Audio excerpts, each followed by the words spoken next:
Hi everyone, welcome YouTube, welcome family. My name is James Ramboy. I'm the Chief of Staff of Community and Culture with the Boston Ujima Project. Just want to welcome everyone today. Today is our last study about on racial capitalism. And today we're going to be studying slave economies in Boston with Kyera Singleton. But to share a little bit before Kyera shares her knowledge with us, just to introduce her to the community, share a little bit about her background. So Kyera Singleton is the executive director of the Royall House and Slave Quarters. She's also a PhD candidate at the University of Michigan and Arbor in the Department of American Culture. For 2021 and 2022 academic year, Kyera Singleton is an American Democracy Fellow in the Charles Warren Center at Harvard University. She's held prestigious academic fellowships from the Beinecke Foundation, the Andrew W. Mellon Foundation, Emory University's James Weldon Johnson Institute for the Study of Race and Difference, and the American Association of University Women, AAUW. From 2018 to 2019, Kyera served as the Humanity in Action Policy Fellow for the ACLU of Georgia. As a policy fellow, she focused on mass incarceration, reproductive justice, and voting rights. She created the ACLU's Georgia's first podcast series, Examining Justice, in order to highlight the voices of both community activists and policymakers in the fight for racial, gender, and transformative justice. As a public history scholar, Kyera recently served as an advisor on the Boston Art Commission's Recontextualization subcommittee for the Bronx Emancipation Group statue. She's also a member of the Board of Public Humanities Fellows at Brown University, which brings together a collection of museum leaders from Rhode Island, Massachusetts, and Connecticut. Super excited to have you with us, Kyera. Thank you so much. Welcome. Thank you for having me. I am really, really excited to be here. So I do have a PowerPoint that will kind of bring us to how we think about the legacy of slavery today in Boston, and it'll focus kind of on the museum that I run. But before I do that, I'm just going to give a background on Northern slavery and really thinking about how Boston's economy was actually built on the enslavement, on the dispossession of Indigenous land, and then on the enslavement of Indigenous and Black folks. I always start with poetry, and because Malcolm is here, I am definitely not going to start with his poem because he reads it better than I will. So I'm going to start with a different poem. Which is a selection from A Small Needful Fact from poet Ross Gay. So in A Small Needful Fact, Ross Gay, an award-winning Black poet, reminds us of Eric Gardner's time working for New York City's horticultural department. In the poem, he moves us away from only focusing on the violence of Gardner's murder at the hands of a police officer to think about the violence of not knowing Gardner beyond that moment. He ponders about the flowers that Gardner planted and the work they continue to do for us after his murder by a police officer in New York City in 2014. He writes, to do what such plants do, like house and feed small and necessary creatures, like being pleasant to touch and smell, converting sunlight into food, like making it easier for us to breathe. When thinking about the legacy of slavery in the North, I want to begin by thinking about the violence of forgetting, the violence of not seeing. The legacy of slavery is all around us. It manifests in our built environments, the land we walk, the monuments on display, the institutions we teach in, and for me, quite literally in the museum I lead. Although slavery existed in Massachusetts and the North more generally, we often celebrate and talk about the North's legacy of abolitionism. Yet slavery was an important part of Northern society. Scholar Wendy Warren, author of New England Bound, Slavery and Colonization in Early America, estimates that by the 1670s, more than half of the ships in Boston's harbor were going to and from the West Indies. And we know that in the 17th century, white colonists enslaved and stole land from indigenous populations. The food grown, the livestock raised, and the wood harvested on some of this land was used to support the development of sugar plantations throughout the West Indies. And for me, I think it's really important that we start here, because I think when we think of the region as a whole, some people will say, well, there weren't that many enslaved people here. But to me, numbers often obscure the truth. You have scholars such as Jared Hardesty, who's the author of Black Lives, Native Lands, White Worlds, A History of Slavery in New England. And in that text, he kind of shows how enslaved people made up 4% of New England's population. And if you focus on Boston, that number hovers around 12%. And if you were to go over to neighboring Rhode Island, enslaved people accounted for over 25% of the population over the course of the long 18th century. And so when we get to 4%, 12%, 25%, on the surface, they just seem like numbers. But actually, given the development of a place like Boston, 12% is actually a pretty large number. And that's concentrated only in Boston. If you were to take the neighboring towns in Massachusetts, that number would also jump. And so I think it's just really important to think about the ways in which enslaved people were actually a vital part to the development of Boston in the 17th and 18th centuries. And more importantly, slavery was extremely important to New England's economy. It doesn't matter if there was one person enslaved or 1,000. I always like to reorient from just thinking about numbers, because if we only think about numbers, we reduce people to numbers. And actually, people's lives mattered, whether it was one enslaved person or 5 enslaved people. More importantly, though, I think the wealth that enslaved people generated for this country and for families like the Royall family, who is responsible for one of the largest plantations in the 18th century in Medford, Massachusetts. And they also were the family that brought over 27 enslaved people to New England in 1737, becoming the largest enslaving family throughout Massachusetts. And they had over 500 acres of land for their plantation, which actually took up almost all of South Medford, becoming the largest enslaving family in the Boston area.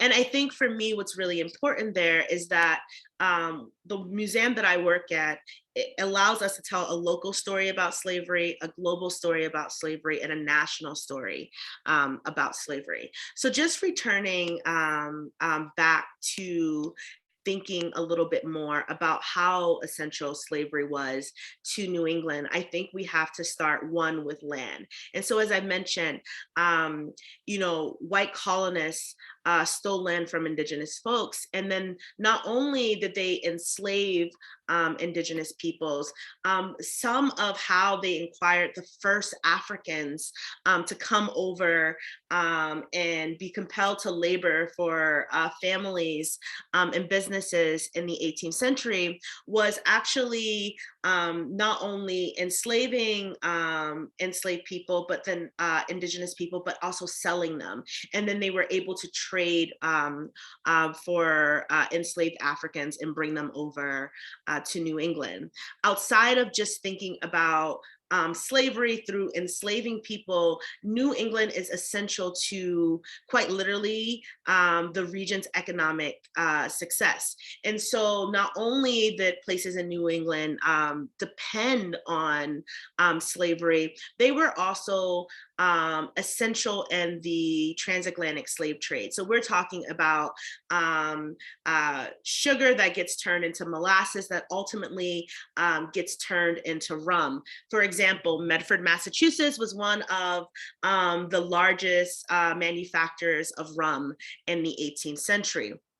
Not only that, as I mentioned, that different plantations throughout Massachusetts, and then also just, the entirety of New England. They were how white colonists were able to survive when they were starting sugarcane plantations in the West Indies. So the way that it works, is that in order to be successful in the sugarcane business, one needs to clear all of the land. So you clear all of the land in order to build these large scale sugarcane plantations. But once you do that, you don't have land that's really that you can farm on. So colonists actually depended on the goods that were coming from New England in order to survive. So what was on those ships outside of enslaved people that were going back and forth across the Atlantic? It was lumber. Livestock, crops, so that the colonists and enslaved people could actually eat, because they basically cleared all of the land in order to cultivate sugarcane plantation. When we talk about Boston and we think about their biggest trade partners, I always like to ask, who do we think the top trading partners for Boston was in the 17th and 18th centuries? Since we're not really interacting, and it's more of a talk right now, the second largest trading partner for Boston were the different countries in the West Indies. And that's because they were depending on the actual goods going back and forth. And so the development of Boston's economy is intimately linked to the development of the transatlantic slave trade. There is no way that we can talk about the wealth that Massachusetts acquired without actually talking about slavery. And there's no way that we can talk about the development of Massachusetts economy without talking about the people who were kidnapped and sold into slavery and then became one of the largest workforces in Massachusetts at the time, and the goods that they were traded for and sold for, and ultimately, murdered for. All of that is intimately tied with how Massachusetts and how Boston actually became a very important port city. The next thing that I like to highlight are ships. So I mentioned the fact that almost half of the ships that were going in and out of Boston's harbor were going to and from the West Indies. But not only were these ships active in trade, many of the ships were actually built in New England. So we're talking about these ships that are being built down at the docks. If you're over in Medford, that's happening at the Mystic River. And so not only do you have Massachusetts quite literally trading and enslaved people, and then also trading major goods such as fish and livestock and timber, but they're also building the ships that Black women, men, and children are being transported on across the Atlantic. And so again, just kind of bringing the full picture into view that, they are making money in all different avenues of the slave trade.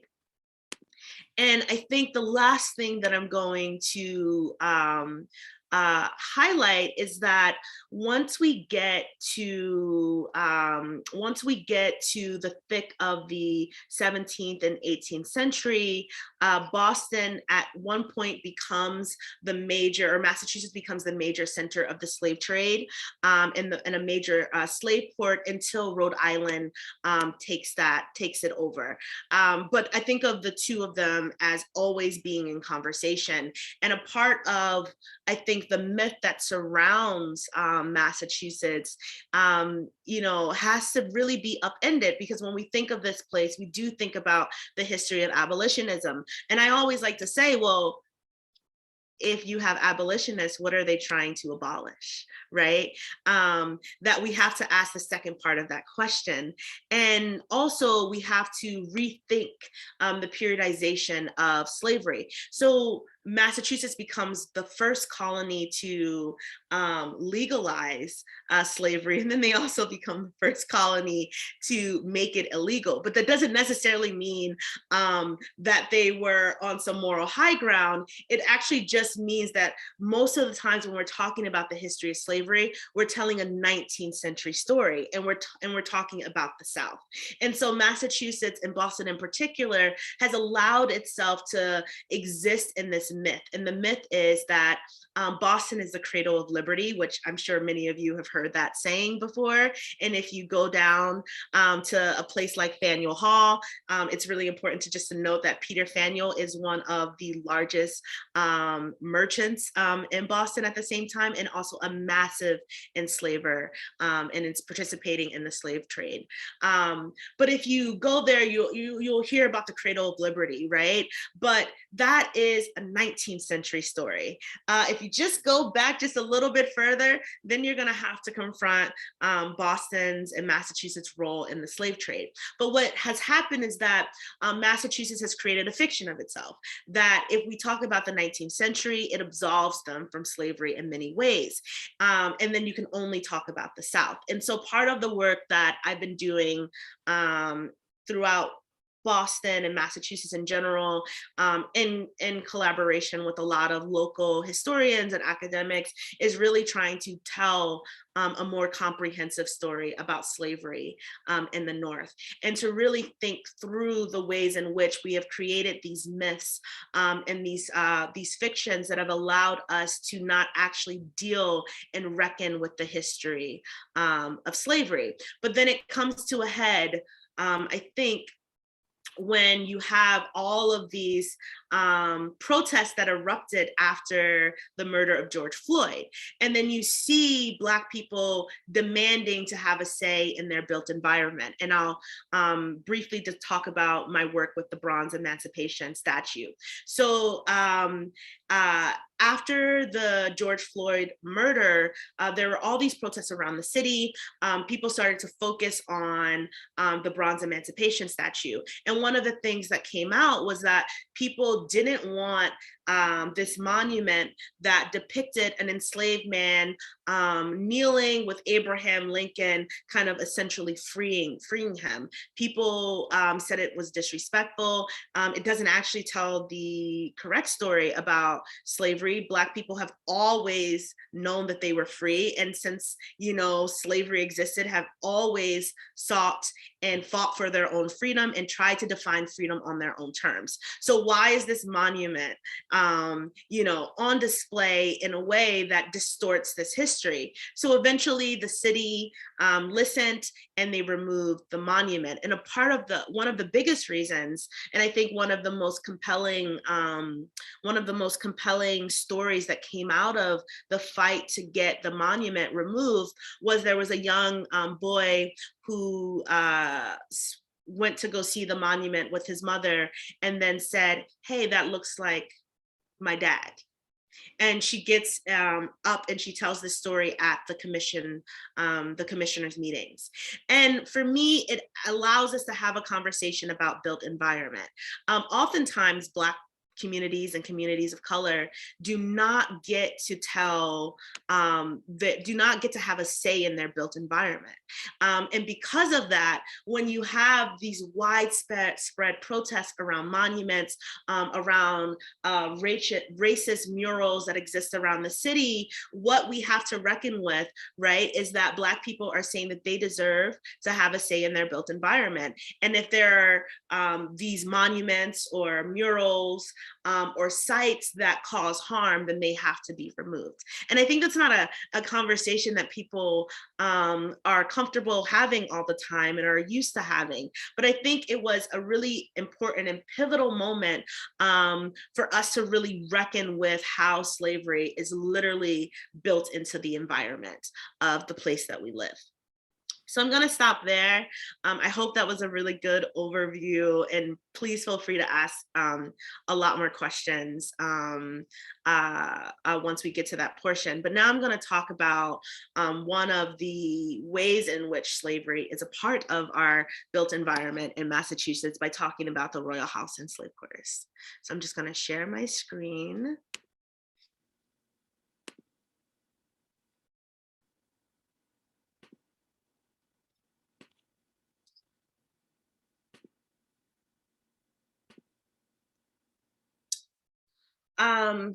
Whenever I like to give presentations, I always like to talk about a museum that slavery built, because I think that there is a way in which when we talk about the history of plantations, we think about plantations as only being in the South, but actually they're here too.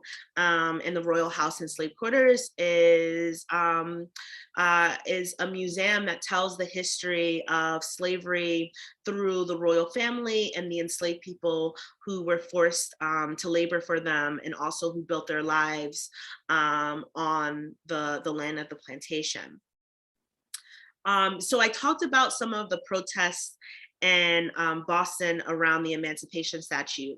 But one of the things that's been really important to me since the museum is in Medford is to also engage with some of the protests that were also happening locally, which really forced me to really think about how the museum should talk about this history. And so again, the same time period, June of 2021, when the widespread protests were happening, a lot of protesters ended up coming to the Royal House and Slave Quarters. And what was fascinating was that on Twitter, there were a lot of different conversations about people realizing that there was a site that talked about slavery in the town. And some of the things that people said was, there's a slave house in Medford, we should burn it down. So I believe everyone has the right to protest, but when I saw that there's a slave house in Medford, we should burn it down, I said, oh, no. We have to talk about how a slave quarters is very different than a Confederate monument. And I used it as an opportunity to go meet the protesters on site to talk about this history. And when I did that, what was really fascinating was that I walked onto the grounds, and they were there with their signs that said F Royal, let's tell the stories of the people who were enslaved, let's stop romanticizing slavery and dignifying enslavers. And I was like, I agree with you all. I agree with you all 100%. But can we talk about what the work that we do with the museum? And very quickly they were like, so do you work here? And I was like, oh, I'm the director. And so then they kind of looked at me because if I was the director, then clearly the space didn't represent what they were thinking it represented. And so we had a really good moment where I told them about the museum, and I got to hear their frustrations. And a lot of their frustrations came from going to the museum actually when they were in 5th grade, or going when they were in 3rd grade, or having stories from their parents who went to the museum before the interpretation of the museum changed. And I had to hold all of that and take it back to my board of directors and tell them that, we have to be responsible for the harm that we caused. If people came here when they were in 5th grade and now they are 25, and they went through a museum that didn't use the right terminology, if you were still using slaves versus enslaved people, or didn't really talk about slavery and kind of just did it as an aside, a part of the frustration that local community members had was with the way that we were telling the story.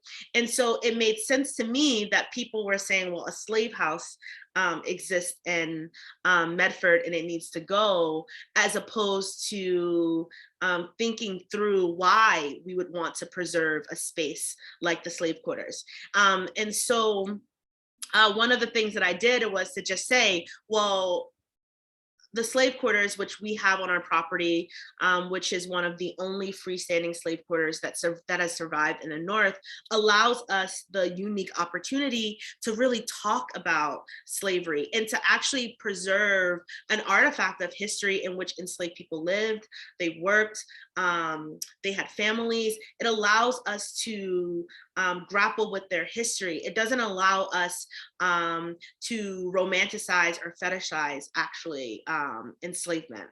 And one of the other things that came out from these conversations were people were upset because there is a painting that is in the Medford post office, and this is what it looks like. It was commissioned in the 50s to talk about Medford's connection with slavery. But essentially it shows an enslaved man carrying sugarcane, and it has the golden triangle. It's called the Golden Triangle trade.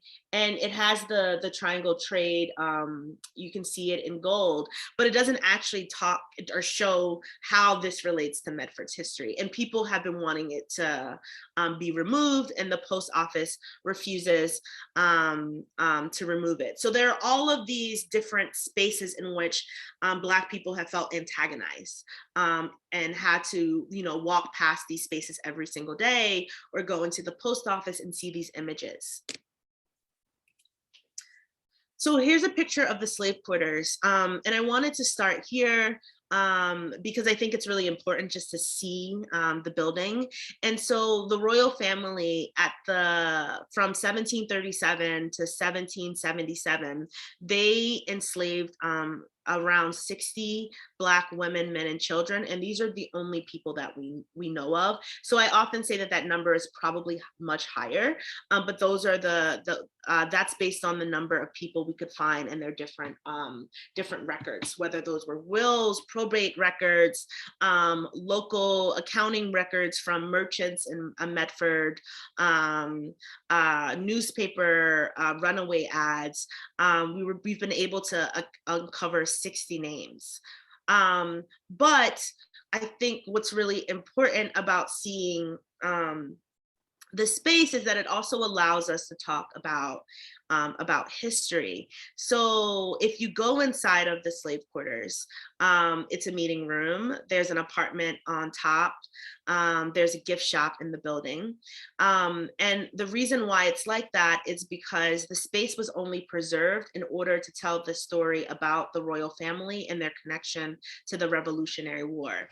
And so the original Royal House Association turned the inside of the slave quarters into their base of operation, and they preserved the main building. And one of our ultimate goals is to actually turn it back to its original state, so that we can, when people come through it, it'll be staged the way that it would have looked in the 18th century. I think one of the most important panels in the museum is this one called Enslaved on the Royal Estate, and it lists all of the names of the people we know. So even if we only have a name or a nickname, or we only know a sentence about a person, we have listed all of their names, because I think it's really important that we honor the fact that these people were on this property, they were enslaved, and we know information about them, and that we actually turn the story on its head, and we make the site a site of memory, and we push it away from a narrative that only focuses on the wealth that the royal family acquired. And so when you come to the museum, you're not going to just learn about all of the fancy things that the royal family had. In every single space we talk about enslaved people and the way in which their enslavement built the wealth of this family, whether that is through the expensive plates and cups and punch bowls that this family had, all the way to the literal money that was donated, that was left in Isaac Royall Jr.'s will, that went to go help establish the law school at Harvard University. So I'm just going to give you a sneak peek into the museum. When you come into the museum, this is the kitchen. And as you can see, it is staged this way, where it kind of shows all of the items that we know were in the kitchen based on a 1739 inventory. What's really important, and the thing that I like to highlight, is that if you can look in the corner where I'm moving my cursor, we have some burlap sacks that are in this space, because we know from the inventory that 5 enslaved people also slept in this room. So while we talk about what makes the site unique is that there's a freestanding slave quarters, it's also really important to make sure that the main house is also known as a slave quarters, that enslaved people were being forced to sleep in the very same spaces that they were being compelled to labor in. It's just a close-up of that. One of the other ways that we try to talk about the history and to really talk about the wealth, right? The wealth that slavery generated for wealthy families in Massachusetts is quite literally through the living spaces.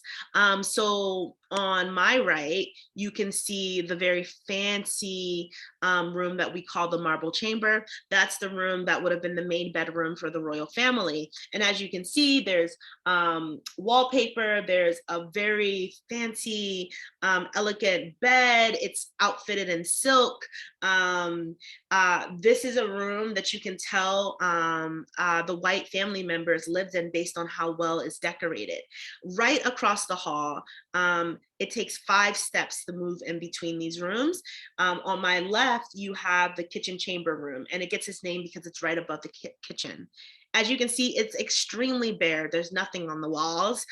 There's a bed in there. It's very low to the ground, and we have it staged that way because we know based on the inventory that there were 2 beds in that room that enslaved people would have slept in. This room was also used as a storage space. They stored all their linens in there and their trunks for traveling. You can see, again, how this space was valued. It's extremely bare, and it has multiple uses. So not only are enslaved people sleeping in there, they're also working in this room. So this is the room in which the family would come in before a major event and get dressed, or they would come in and get fitted or have a piece of their clothing hemmed. So again, all of the spaces in which enslaved people are sleeping in are also the spaces in which they're being forced to labor. And as you can see with the family's bedroom, it is a space that is not only for sleeping, but also for leisure. And so I really like to show these 2 different spaces because it really helps set the stage for the ways in which the family lived based on the money that they generated from enslaved people's stolen labor. Just a close-up of the bed in the kitchen chamber that we have outfitted. And this is the main bedroom. So again, you can see more details. Here's a close-up of the fireplaces in both rooms. So in any room that the white family is in, you have these tiles, these very expensive tiles. They're called English tiles that would have been imported from England. And they're very elaborate. They have scenes. This is a really big display of wealth. It is uncommon for families in the 18th century to have very fancy decorative tiles around their fireplaces, but this is what is in the family's main room. And then you can see the room in which the enslaved people are sleeping in that I just showed you. There's nothing around their fireplaces. So again, the ways in which these spaces are valued. And as I mentioned right before I move on to the other slide, that the rooms are right across from each other. So I think it allows us to have a conversation about the intimacy of slavery. So we understand and we know that slavery is a dehumanizing and violent system. Yet enslaved people and their enslavers are literally living right next to each other. And I like to always talk about that because I think it allows us to think through the ways in which violence is being deployed, not only physical violence, but also psychological violence, because the only way that you can try to keep enslaved people, you know, on a plantation is through violence. And one of the interesting things about why the family builds a separate standing slave quarters is that there is a family which is right down the street from where the plantation was, that was actually murdered by two of the enslaved people that was on their property. And so we see that by the 1760s, the family is getting a little spooked, and so they decide to build a separate freestanding slave quarters, so that not only are enslaved people working in there, but they also are now, many of them are no longer sleeping in the house by the latter part of the 18th century.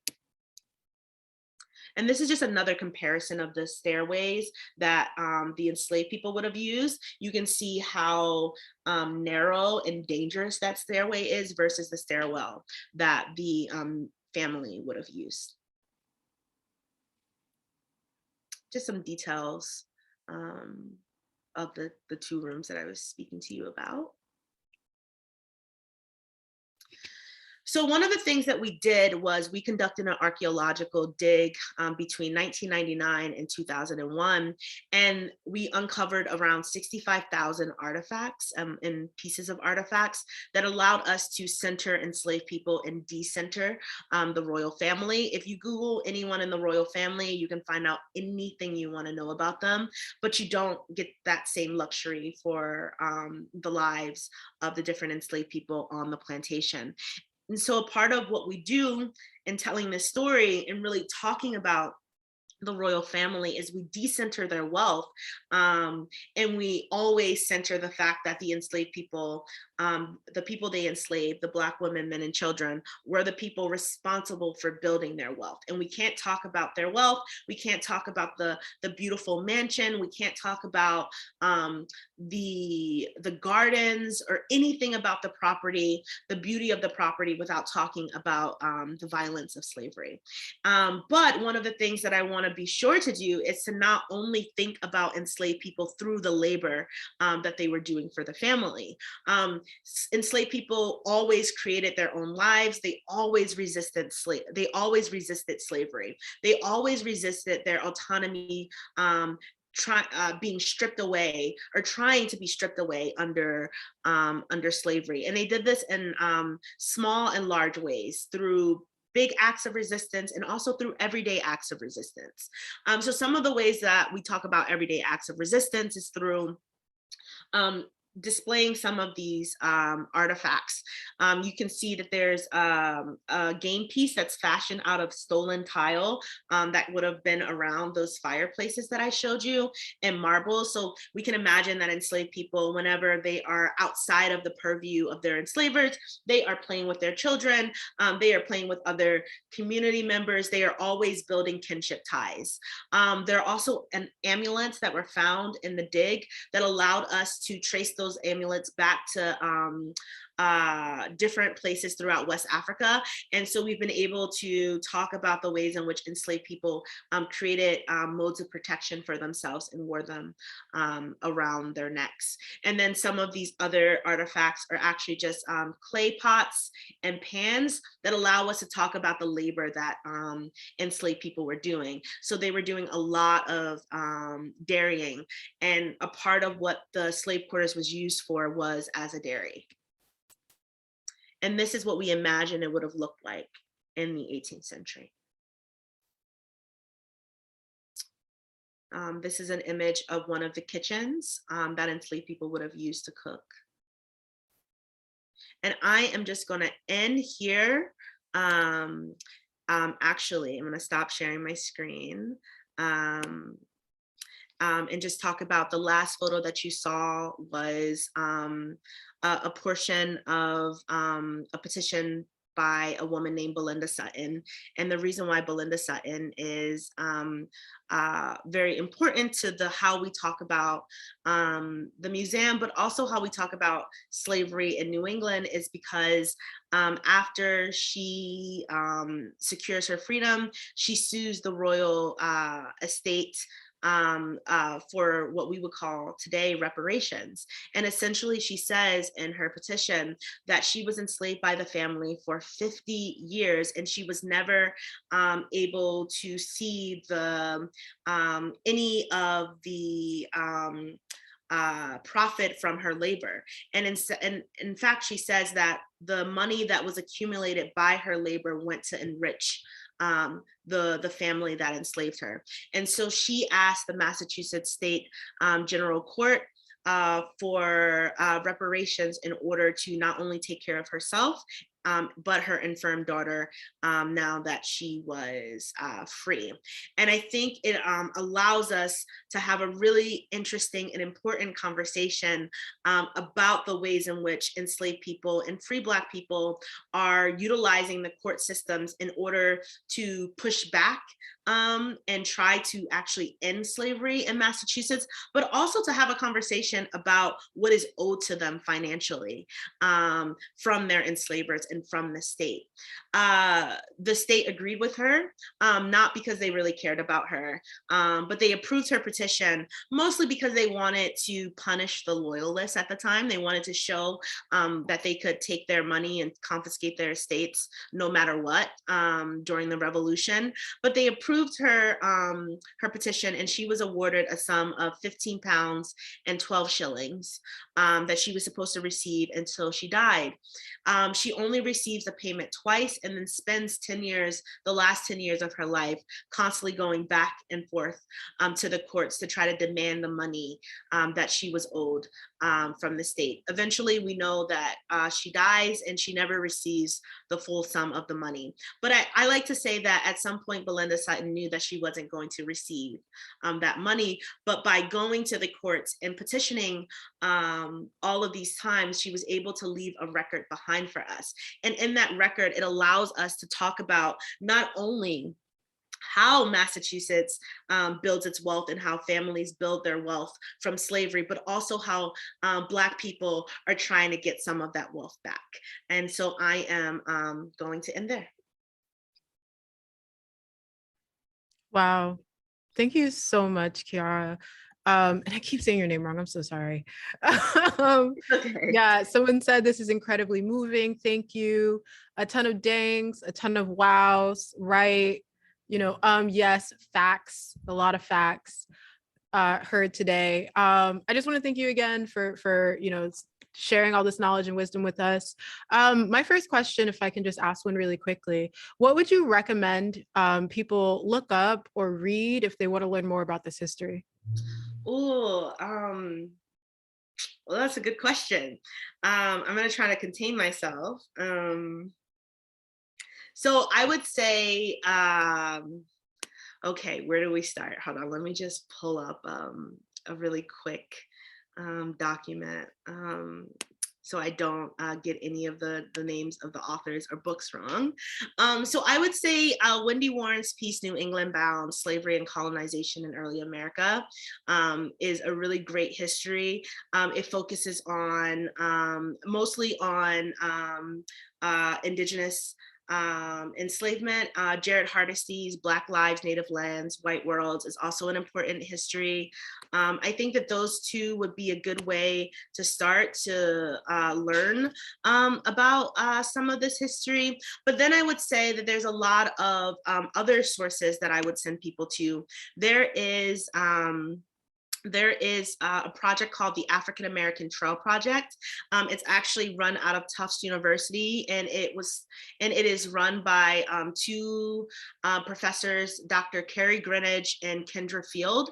And basically, it is a project that goes throughout the state, highlighting different markers of Black history throughout the greater Boston area. And I think it's really, really important to kind of see the ways in which this history is all around us, but some of it just hasn't been saved and preserved. And so they're doing really, really amazing work to preserve that history. So that's actually where I would start first, because it just makes you think about the place differently. And then I would go and read those books. But I can also send you all a list of other books that I would recommend as well. Yes, please share. And I'm just going to implore anybody, if you have any questions, please drop them in the chat or unmute yourselves real quick. If not, I'm going to ask another one. I'm curious about, so I'm curious about the people that were enslaved on the plantation, and if any of their descendants if any of their descendants have visited, and what that relationship is like between the descendants and the house. It's a really great question. So we have just started working with some of the descendant families. Part of that has been not being able to have the capacity to do the research to help find descendant families, but they have actually found us in the last year, partially because they've been doing their own family genealogy research. And so I'm hoping to build stronger relationships with them. I'm a part of a group that is about slavery in Massachusetts that was started by one of the descendants of an enslaved person on our site. And there's another group of descendants who we've been working closely with as well. And one of the things that I want to do is to make sure that they feel like they have purchase in the history of the museum. But I also want to think more broadly about how we talk about descendants, because I think we have to kind of work with family members, obviously, but also we have to be more broad in our conversation about descendants, because we should also be thinking always about how to make sure the Black community is a part of the museum, and that they feel as though the museum is a place that they can go to reckon with these histories. And by that, I mean that just thinking about Black people as descendant communities as a whole. So if we don't learn more about some of the descendants that were enslaved by the Royals, that's also okay, because we have a ton of Black people in Massachusetts, and we have to bring them into the museum as well. And so just thinking about that word descendant and broadening it so that descendant communities include not only descendants of people who were enslaved by the Royals, but also Black descendants of slavery in general.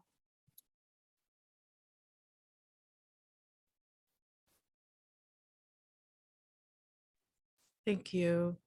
I'm going to do one last call for questions.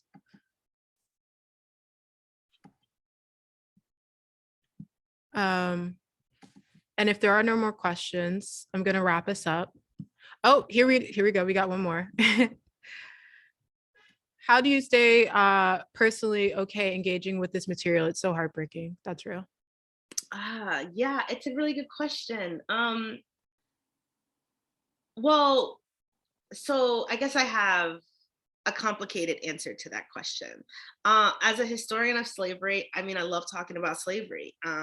It is what I study. I think it's really important for all of us to know it. So I can talk about slavery all the time. And it's not that I don't have a reaction to the material and to thinking about the treatment that Black people receive. But I think for me, I don't start with it being heartbreaking. I start with it being essential to understanding the past, the present, and then also the future. And so it is heartbreaking. And it's heartbreaking to read ledgers and see people listed next to goods, to think about the ways in which Black people were turned into, or tried to be turned into, or how white people tried to turn Black people into commodities. It is heartbreaking to see that. It is heartbreaking to read about violence. It is heartbreaking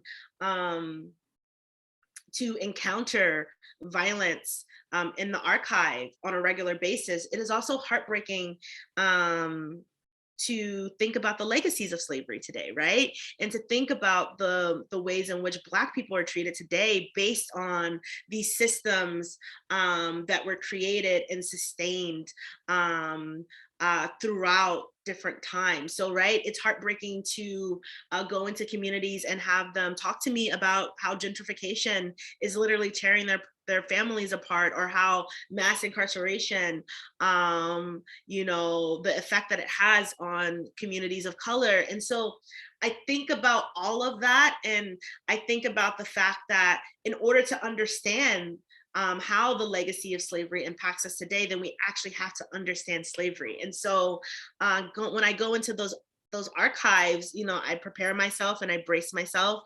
But I also think of it as an opportunity to tell these stories that have to be told and should be told, and that have been silenced and hidden for too long. And that is what allows me to kind of keep doing the work, is to feel as though the work that I am doing is really, you know, a part of a liberation project. To know one's history, you know, can transform one's life. And so that's how I deal with it. And when it gets too hard, I just take a break.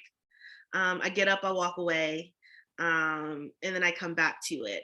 And then there are, you know, stories like Belinda Sutton that, you know, always inspire me to keep going, because there's just so many stories that we don't know.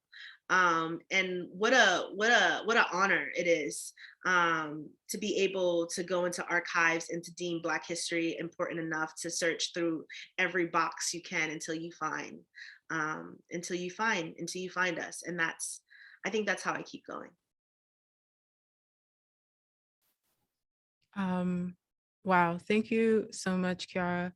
And that just about wraps us up. I'm going to end the recording now. Everybody say goodbye to YouTube. Have a great night.